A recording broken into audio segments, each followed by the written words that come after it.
Recovery is possible. Recovery is possible. Recovery is possible. Recovery is possible. Recovery is possible. Recovery dialogues and sober stories.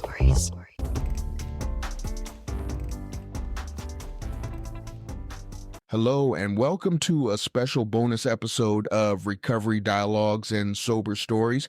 I'm your host, Antonio Mata, and today we're rewinding back to a pivotal Season 1 episode, Relapse and Regret. We were joined by three exceptional guests: Dr. David Deyhimy, an advocate for evidence-based addiction treatments; Dr. Evelyn Higgins, a renowned expert in addictionology; and Heather Lowe, founder of Ditch the Drink. Together, they shared invaluable insights on self-forgiveness and building resilience in recovery. Let's dive into their wisdom and explore the transformative power of these conversations.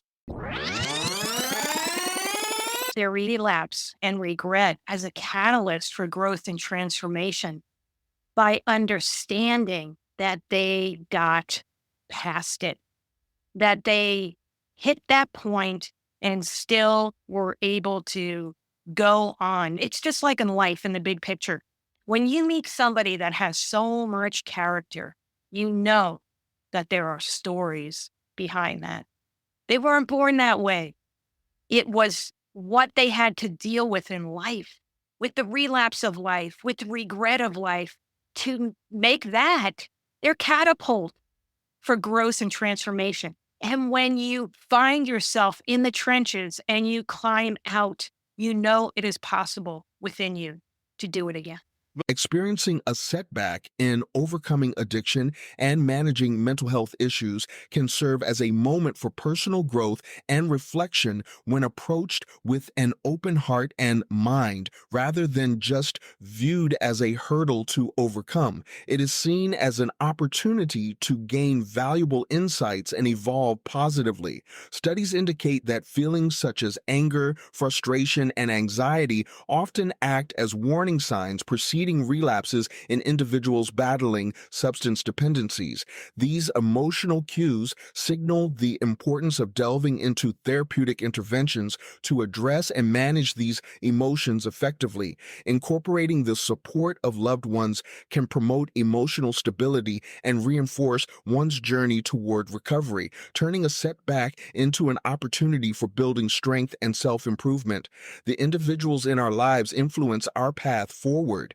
Being around friends who continue to engage in substance use can amplify the chances of a relapse, as people may yearn for the nostalgic highs of the past. Therefore, it is crucial to nurture a social circle that values sobriety and self-improvement. By opting to separate ourselves from detrimental influences, we have the power to turn our social connections into wellsprings of inspiration and resilience. According to psychological capital theory, a positive outlook and inner strength are factors in one's recovery journey, encompassed by hopefulness, optimism, resilience, and self-belief.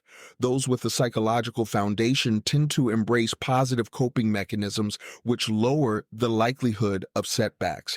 Therapeutic approaches such as cognitive behavioral therapy, or CBT, can foster this resilience by encouraging individuals to perceive challenges as learning experiences rather than defeats.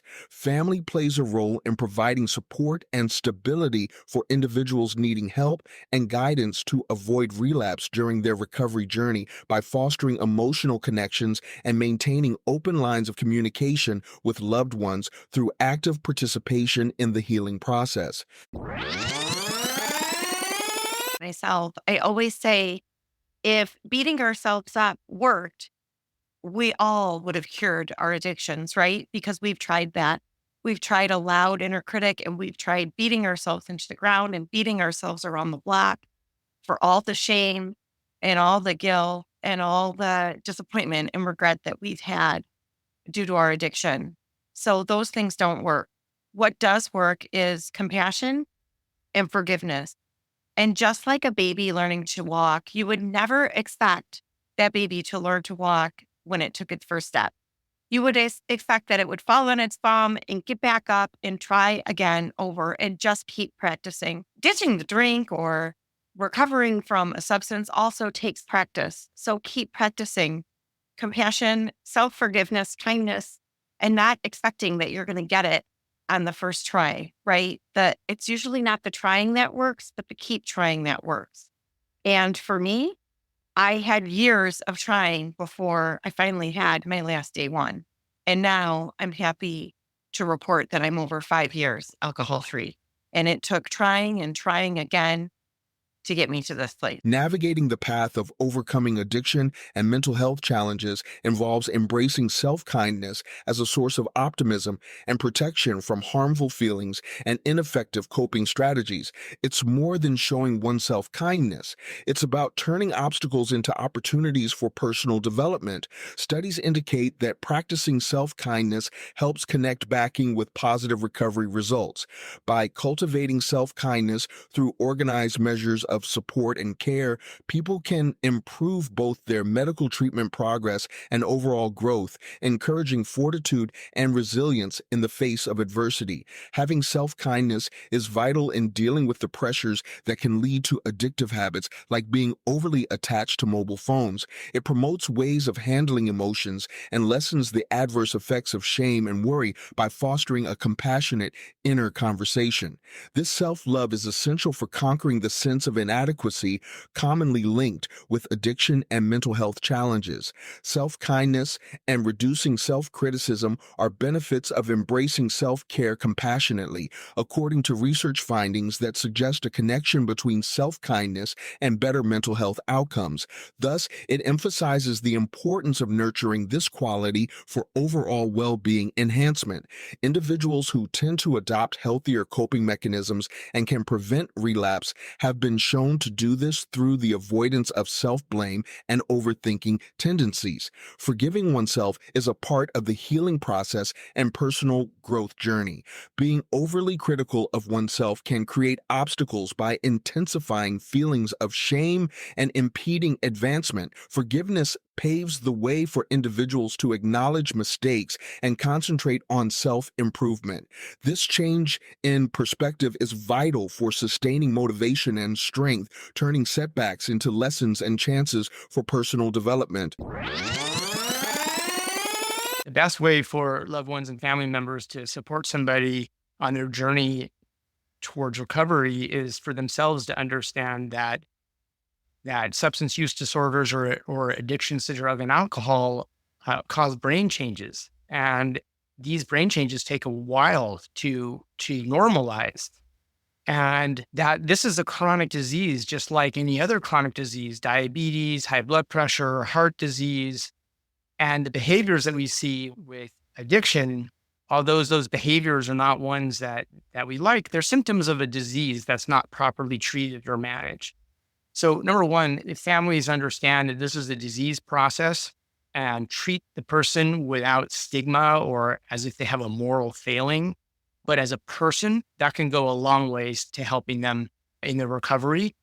And then finally, family members should carry naloxone and have it in their house and talk about it openly, because that's the one drug that can save somebody's life if they're having a relapse. And to not have it and to stand there helplessly as somebody is overdosing while you wait for the paramedics or EMS to arrive is a terrible feeling. But the ability to act quickly and to save somebody's life is very powerful. And what we always tell family is that relapses happen, but death is permanent. And so we always want to avoid having somebody overdose and die. And it's our responsibility to carry the effective reversal agent, naloxone, or intranasal naloxone like Cloxato or Narcan. These medications are effective in reversing an opioid overdose. And nowadays with synthetic opioids like fentanyl, you need a stronger drug like Cloxato in order to reliably reverse an overdose. I dispense this drug to families as well as our patients. and encourage them to carry it and have it in their homes at all time. When it comes to battling addiction, naloxone stands out as a crucial lifesaver. This drug works quickly to reverse the impact of an overdose by pushing opioids out of brain receptors. In doing it, addresses respiratory depression, which is the main reason behind overdose deaths. Initiatives within communities have proven that educating individuals, including bystanders, family members, and opioid users, on how to administer naloxone can lower fatalities. For instance, programs in Massachusetts have enabled people to save lives through training aimed at preventing overdoses. The CDC reports that non-professionals have effectively reversed more than 10,000 overdoses by using naloxone, highlighting its crucial importance when accessible. It's a critical need to be ready for emergencies like overdoses because they are often the ones to respond in such situations. The training of family members and friends in recognizing the signs of an overdose and giving naloxone can significantly increase the chances of survival. This kind of education not only helps families act quickly in emergencies, but also creates a caring environment for those struggling with addiction. The Surgeon General stresses how having naloxone at home is a step that can make a big difference in light of the increasing number of opioid-related deaths. Being prepared like this doesn't just give families confidence. It also plays a role in supporting recovery by instilling hope and resilience. Medication-assisted treatment, or MAT, plays a role in helping individuals recover from addiction by combining medications with counseling and behavioral therapies. Its holistic approach not only improves treatment retention and reduces the use of illicit opioids, but also decreases the risk of overdose.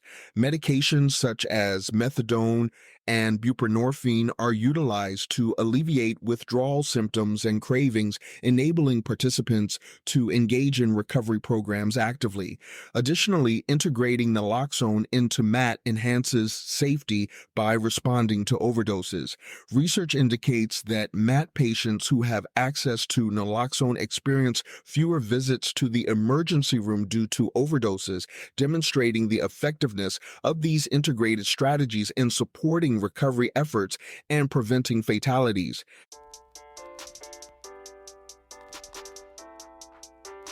That does it for this rewind to Relapse and Regret. If you found this episode valuable, please like, download, and share it.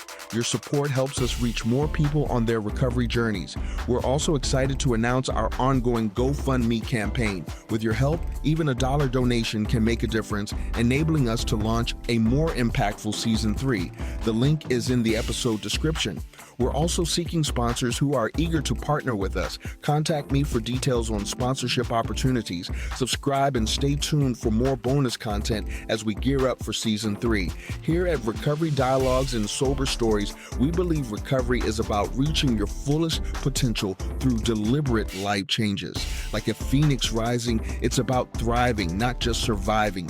Recovery is a journey of empowered, self-directed well-being where your choices shape your mental wellness and fulfillment. Remember, your journey is yours to craft, but you are not alone. Keep moving forward with strength and hope.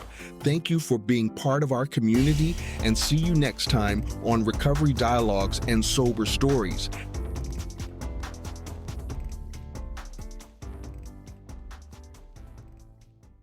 Recovery is possible. Recovery is possible. Recovery is possible. Recovery is possible. Recovery is possible. Recovery dialogues and sober stories.